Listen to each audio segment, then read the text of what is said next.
Ndi umujyana ubutumwa bwiza bwa Yesu Kristo, ndi umugabo w'umugore n'umwana umwe w'umukobwa. Ndi umukristo nakiriye Yesu nk'umwami n'umukiza kandi ubugingo bwanjye. Icyo ni ikintu gihumuriza umutima wanjye, kinyibagiza ibyago byose, nkumva nduhuwe n'umwami Yesu. Murera umurimo w'Imana muri Eyari Katedrali Pawulo Wera Byumba. Imana ishimwe ko tugejeje kuri iyi tariki uyu munsi tukiri bazima. Tugeze mu kwezi kwa 12, umwaka ugiye kurangira. Hari umuririmbyi waririmbye ngo none dore umwaka urashize. Imyaka irashize myinshi kuri twebwe, none indi iratashye. Yemwe abakiri bato, yemwe abasaza namwe bakecuru, dushimira Imana Nyagasani ikiduhagaritse tukaba tugejeje aya magingo. Kandi twibuka ko n'abatakiriho nabo atari ku bwabo. Haleluya, amen. Niki watanze mwana wa Adamu, cyatumye urindwa bigezaho. Menya kwa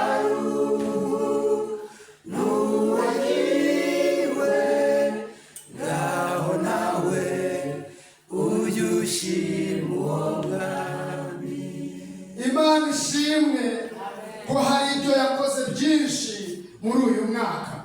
Wenda wahuye n'ibyago, ariko ngufitiye inkuru nziza. Ntabwo Imana yababaza umuntu iteka. Kurira kwa hari umuntu bwacya mu gitondo impundu zikavuga.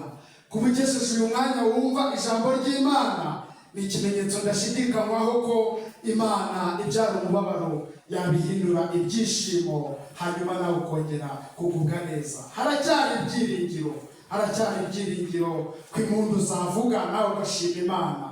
Imana iragusezeranya ibyishimo n'umunezero uyu munsi. Humura. Tugiye kuganira ukuntu Yesu akunda ibyiza akanga ibibi. Ni topic ifitanye isano n'intego yacu turi kugenderaho muri uyu mwaka w'itorero nka Eyari Diyoseze ya Byumba, ivuga ngo ikibi cye kukunesha, ahubwo unesheje ikibi cyiza. Ibyo tuganira byose biraza kuba bigaruka kuri iyi ntego ivuga ko Yesu akunda icyiza akanga ikibi. Turajya tuyigarukaho kuri insanganyamatsiko. Imana idufashe kandi ikomeze dusobanurire byinshi. Umuntu ashobora kwibaza ati mbese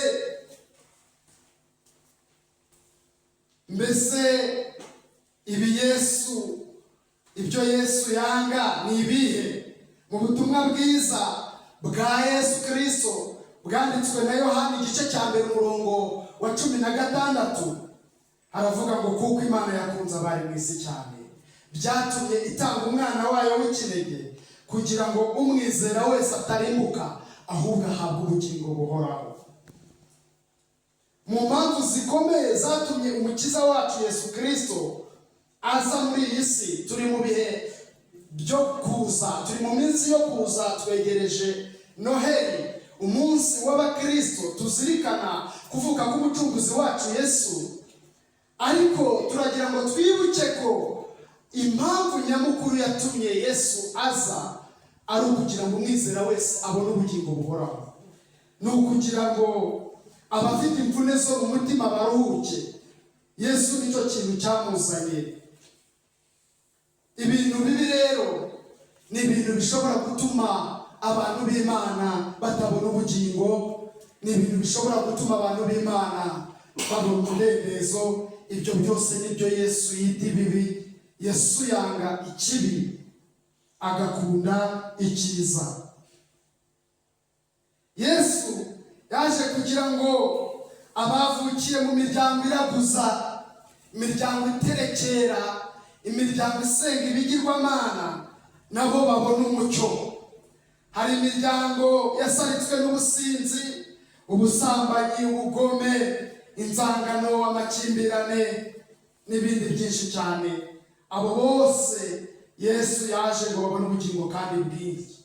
Hari n'abandi bihebye, babuze uko bagira, bihebeshejwe n'ibintu bitandukanye, uburwayi, kubura amahoro, kuba badakunzwe, intambara nyinshi zirabihebesha, bagira ibibazo mu miryango yabo ndetse bagira ibibazo mu buzima.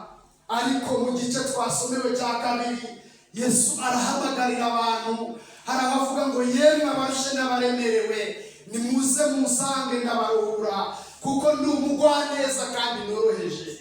Yesu Kristo watwitangiye, ndagira ngo twibuke ko yaje kugira ngo abananiwe, abafite imvune zo mu mutima bongere baruhuke. Yesu yaje gutsikamira ibibi bitsikamira ubwoko bw'Imana. Yesu yaje gutsikamira ibibi, ibyaha, intege nke zose zibangamira ubwoko bw'Imana. Imana itugirire neza. Haleluya. Amen. Nicyo cyazanye Yesu mu gice cya mbere nabwo twasomye. Umuhanuzi Yesaya yahanuye byinshi, niwe muhanuzi mukuru, ariko yahanuye cyane kuza kwa Yesu. Avuga ko azaza agakiza abanyabyaha, akaruhura abarushe, abanyabyaha akabaha agakiza bakabona ubugingo. Turagira ngo dutangarize abantu bose ko hari inkuru nziza yuko Yesu